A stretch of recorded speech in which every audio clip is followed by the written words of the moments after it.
El campo magnético. Hoy, nuestro héroe del día va a ser André-Marie Ampère.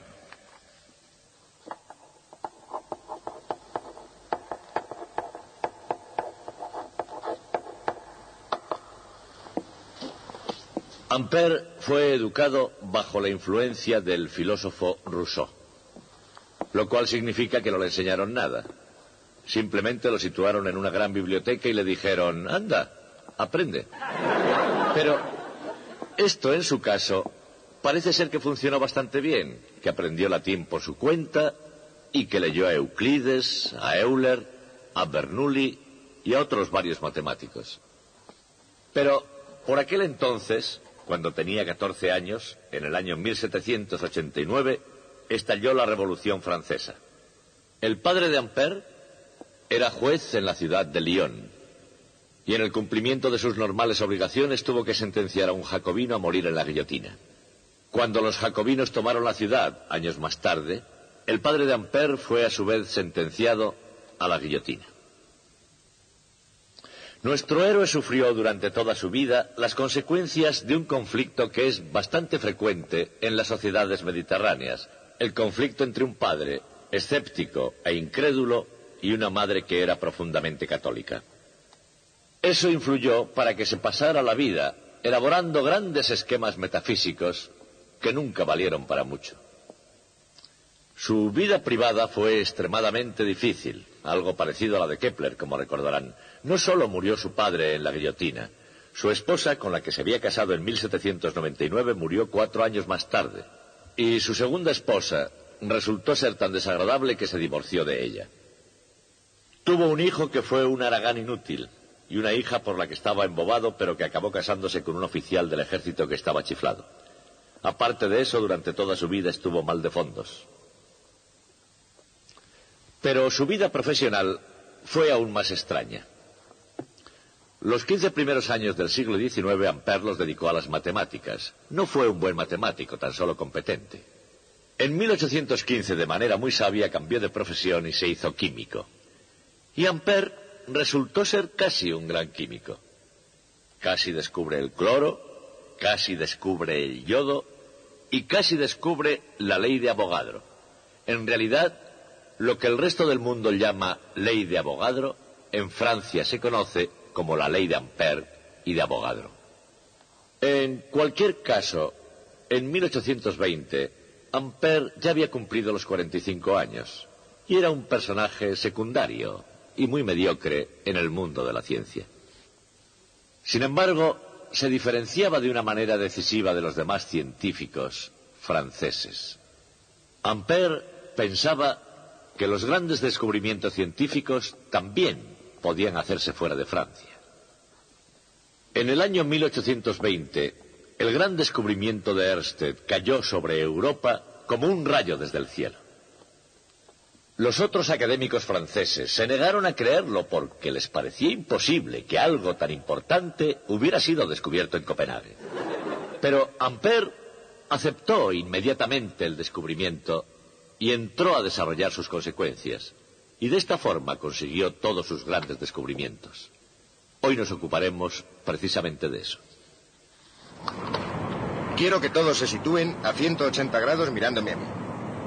Aquí, en este punto. 180 grados no significa que la gente esté detrás de mí. 180 grados son 180 grados. Vamos, den todos la vuelta y júntense aquí. Quiero que todos recuerden cómo se cuentan los pasos. Y no quiero que nadie se traiga la caja. Sí, yo sé que algunos quieren traerla. Pero eso es cosa de los ingenieros. Todas las cajas están allí. ¿De acuerdo? Que nadie vuelva y me diga, Sargento Fillmore, la caja no está allí. Porque yo traje un grupo aquí la semana pasada y las cajas estaban.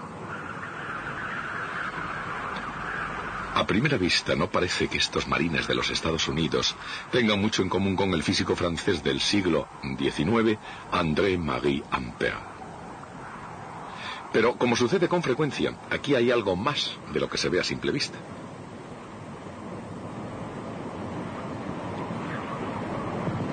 Para Ampère fue todo un reto conseguir explicar un misterio corriente de la naturaleza, pero con frecuencia desconcertante.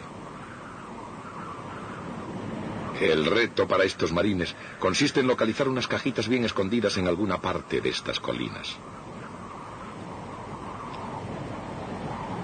Aunque esos dos retos estén separados por miles de kilómetros y aproximadamente 150 años, la ironía está en que ambos requieren la misma cosa: una aplicación de la naturaleza esencial del magnetismo.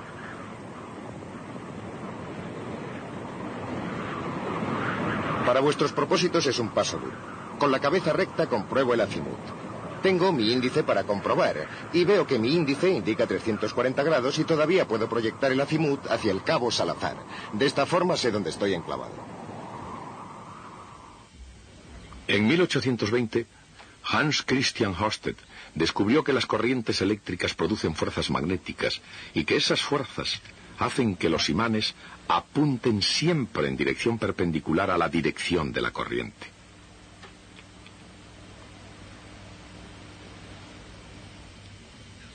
Esto era un gran descubrimiento científico, pero hasta que Ampère desarrolló las consecuencias del experimento de Ørsted, no fue más que una simple pieza de un complicado rompecabezas. Empiezo a andar hasta que paso el objeto. Voy contando los pasos desde donde hice mi último movimiento de observación, pasado este punto, aquí. Lo demás ya es sencillo. Lo mismo que todo el que empieza en un campo nuevo, Ampère avanzó paso a paso, armado con el descubrimiento de Ørsted. Ahora avanzo 3 pasos. Doy 3 pasos así, en esta dirección. Una vez que llego aquí, hago otro movimiento de observación. Si me he perdido, tomo el azimut de nuevo. Pero estos marines americanos tienen al menos una ventaja que Ampère no tuvo. En vez de trabajar por unos tranquilos parajes como estos, el señor Ampère inició su carrera científica en el sangriento pandemonium de la Revolución Francesa.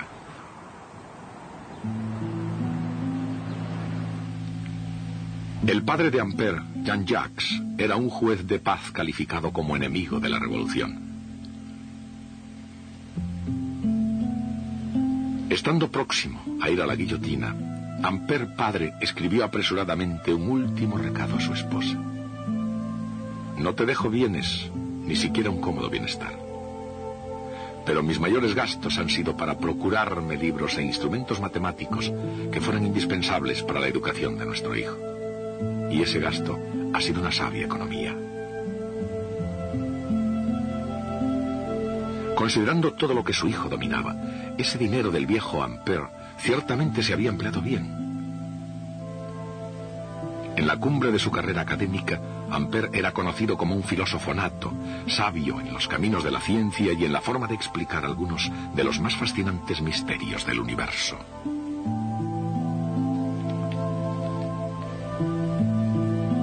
Pero actualmente a Ampère se le recuerda más por sus trabajos sobre electricidad y magnetismo.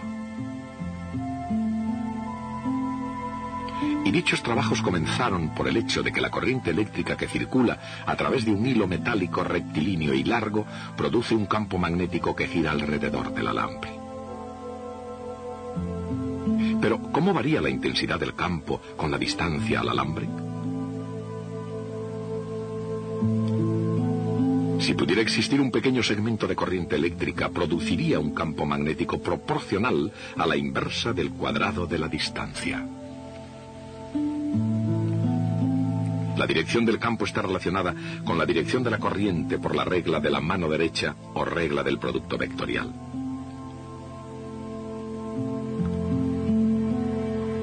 Y el campo será mayor cuando el segmento de corriente y el vector distancia sean perpendiculares.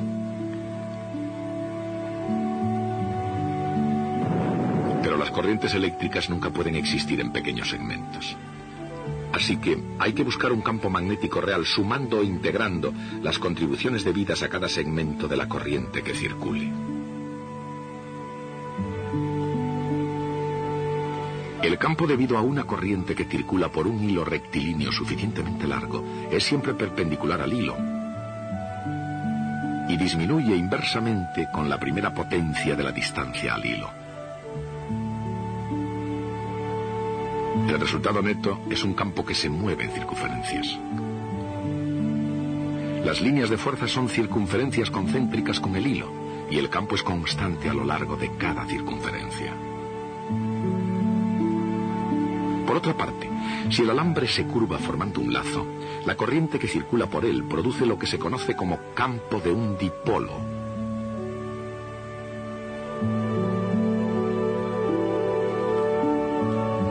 Una bobina en forma de hélice o solenoide es como una pila de lazos de corriente y crea un campo muy parecido al de un imán en forma de barra.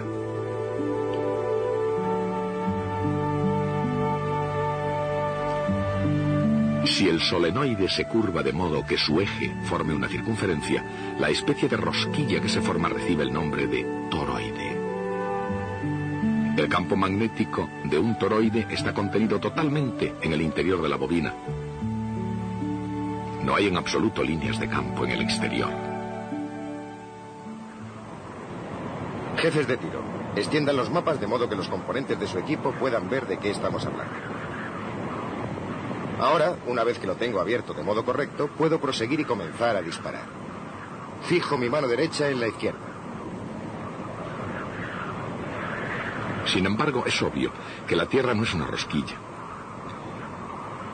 Su campo es como el de una barra imantada con flujo en el exterior suficiente como para ejercer una fuerza sobre la aguja de una brújula. Para estos marines la clave del éxito está en la preparación y en el trabajo en equipo, y por eso se les ha remitido a lo fundamental, a lo que es fundamental para la navegación con una brújula. Estamos en el cuadro 2. 5198. Veo que Por supuesto, y ya sé que hablo para expertos. Y todavía puedo proyectar el azimut hacia el cabo Salazar. E incluso con la ayuda de una brújula, ir de un punto a otro puede ser un buen reto.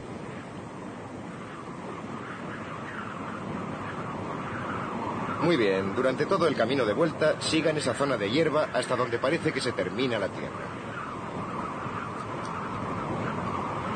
Pero no es menos desafiante la tarea que Ampère se impuso a sí mismo en los primeros años del siglo pasado.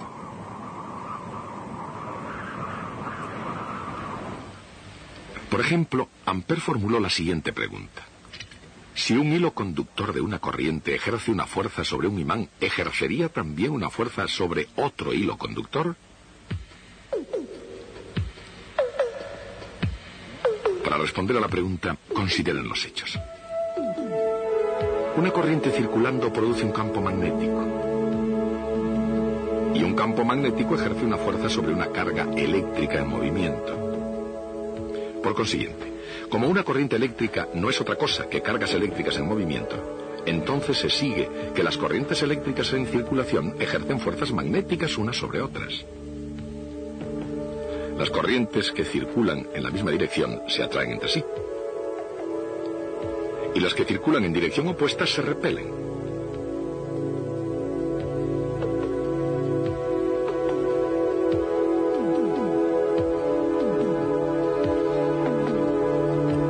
En realidad, la unidad de la corriente eléctrica se define en términos de la fuerza entre dos conductores. Quizá por eso se llama amperio y para cortar se escribe a veces amp.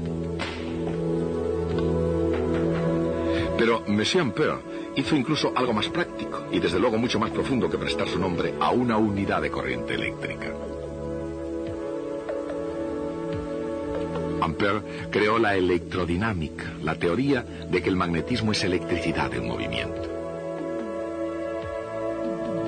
Era una teoría muy prometedora que, entre otras cosas, podía explicar los campos magnéticos de los alambres rectilíneos, de los lazos e incluso de los toroides. Pero ¿qué pasa con el campo de una barra imantada? También en esto, Ampère pensó con razón que debía haber corrientes dentro del propio imán.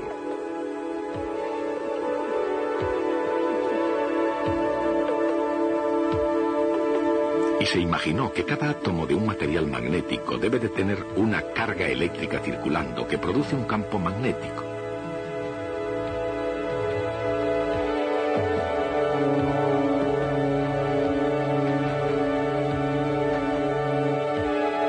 Y de hecho, la Tierra en rotación tiene cargas eléctricas circulando en su mismo centro que crean el campo magnético que atrae la aguja de la brújula.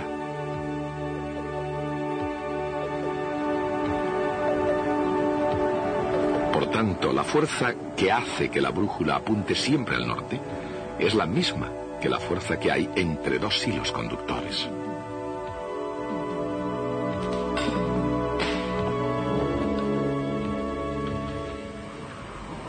Sacar partido a esa fuerza requiere frecuentemente paciencia y precisión.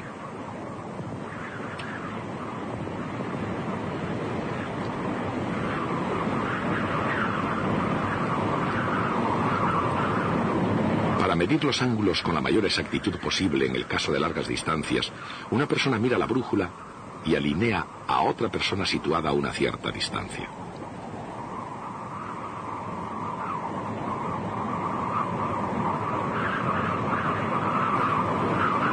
Aproximadamente 52 grados magnéticos. Dibújelos aquí con el transportador.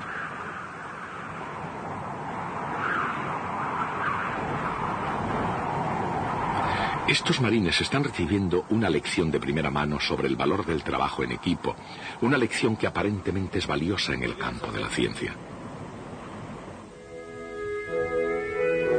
De ser así, es una lección que no comprendieron ni Ampère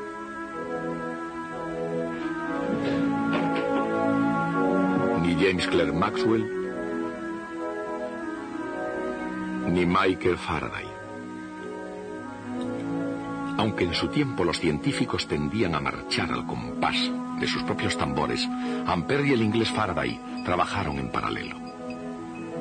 Por ejemplo, en ruta hacia sus mayores éxitos en el campo de la electricidad, ambos se habían interesado por la química y estaban enormemente influidos por la obra de Sir Humphry Davy.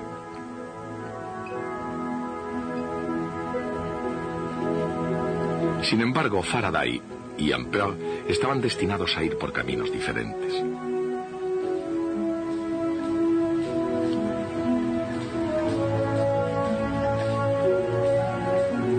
Así como Faraday era intuitivamente brillante, Ampère era sencillamente genial cuando se trataba de números y símbolos.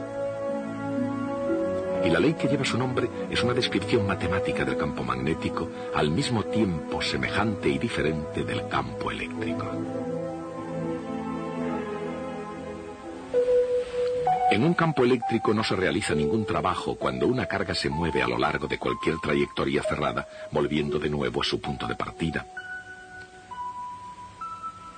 Por lo tanto, cuando se parte de un punto y se sigue cualquier trayectoria volviendo a ese mismo punto, la variación en el potencial eléctrico es siempre cero. Por consiguiente, la integral de la línea del campo eléctrico a lo largo de cualquier trayectoria cerrada es siempre cero. Esta es una propiedad fundamental de los campos eléctricos.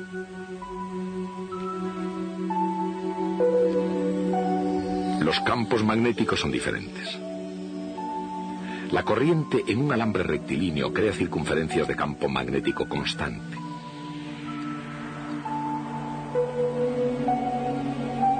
Y como el campo es constante en cada circunferencia, se calcula fácilmente la integral de línea a lo largo de cada una.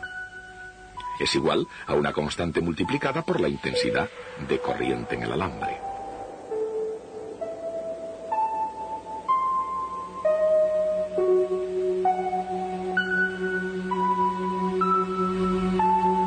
Ese resultado es el mismo para cualquier circunferencia alrededor del hilo y por esa razón para cualquier trayectoria alrededor del alambre.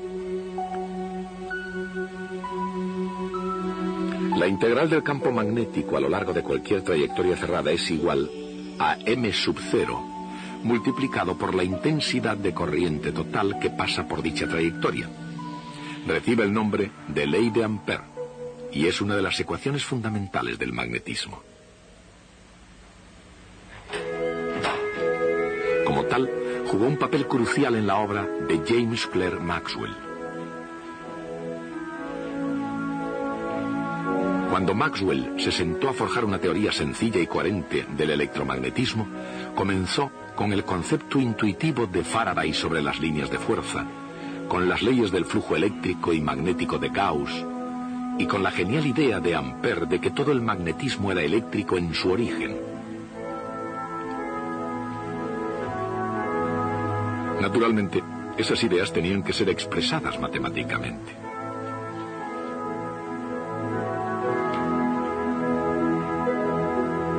La integral de línea del campo magnético a lo largo de cualquier trayectoria cerrada es igual a mu sub 0 multiplicado por la intensidad de la corriente eléctrica que pasa por dicha trayectoria. Sin embargo, en los campos eléctricos, la integral de línea a lo largo de cualquier trayectoria cerrada es siempre cero.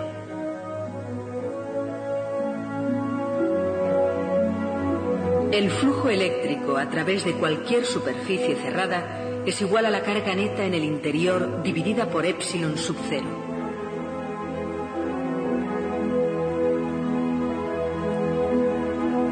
Sin embargo, el flujo magnético a través de cualquier superficie cerrada es siempre cero.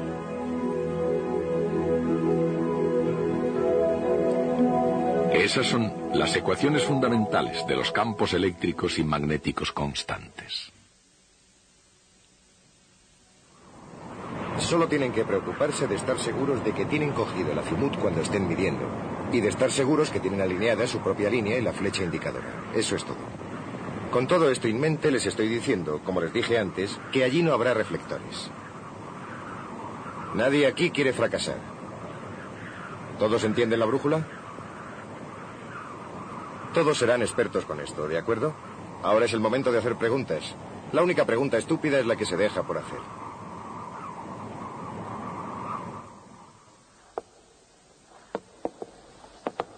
Una vez que Ampère se dio cuenta de que una corriente a lo largo de una espira daría un campo magnético de la misma forma que el campo creado por una barra imantada, que es un imán permanente, decidió que quizá todos los campos magnéticos eran debidos a corrientes eléctricas. Es decir, que en cualquier imán permanente había corrientes que circulaban permanentemente en su interior, generando el campo. Pues bien, esa idea suya fue inmediatamente echada por tierra por un colega suyo llamado Fresnel. Fresnel hizo la observación de que los materiales que se pueden convertir en imanes, como el hierro y el acero, son bastante malos conductores de la electricidad. Y que cuando una corriente eléctrica pasa por un mal conductor, produce calor. Y dijo que si la idea de Ampère fuera correcta, todos los imanes terminarían calentándose. Y como no es así, tenía que estar equivocado. Pero, sin embargo, proporcionó a Ampère una salida a ese dilema. Dijo, veamos, no sabemos nada en absoluto qué sucede en el interior de los átomos. Tal vez las corrientes que causan magnetismo se producen en el interior de los átomos de que se compone el material. Bien, Ampère aceptó esa idea y elaboró una explicación bastante inteligente. Él tenía que comprender que en aquella época se creía en la existencia de algo llamado éter luminoso. Más adelante oiremos hablar mucho de él. Se suponía en cualquier caso que era el medio que transportaba la luz a través del espacio. Y Ampère conjeturó que posiblemente el éter contenía enormes cantidades de carga eléctrica, tanto positiva como negativa, pero generalmente en perfecto equilibrio, de forma que fuera totalmente neutro, excepto tal vez en el interior de los átomos. La idea que tenía era esta. Aquí hay un átomo, como este. Y aquí hay algo de carga eléctrica atravesando el éter, carga positiva junto con carga negativa. Así. De este modo, cada pareja de ellas están equilibradas, pero cuando entran en el interior de un átomo se podrían separar. La carga positiva podría seguir un camino como este y salir de nuevo. La carga negativa podría seguir otro camino como este y también salir de nuevo. El efecto de la carga positiva sería una corriente eléctrica circulando en esta dirección y constituida por carga positiva. Y el efecto de la carga negativa siguiendo este otro camino sería una corriente eléctrica circulando en la dirección opuesta porque es negativa. Así. De este modo, el efecto neto sería un lazo completo de corriente que tendría un campo magnético parecido a esto.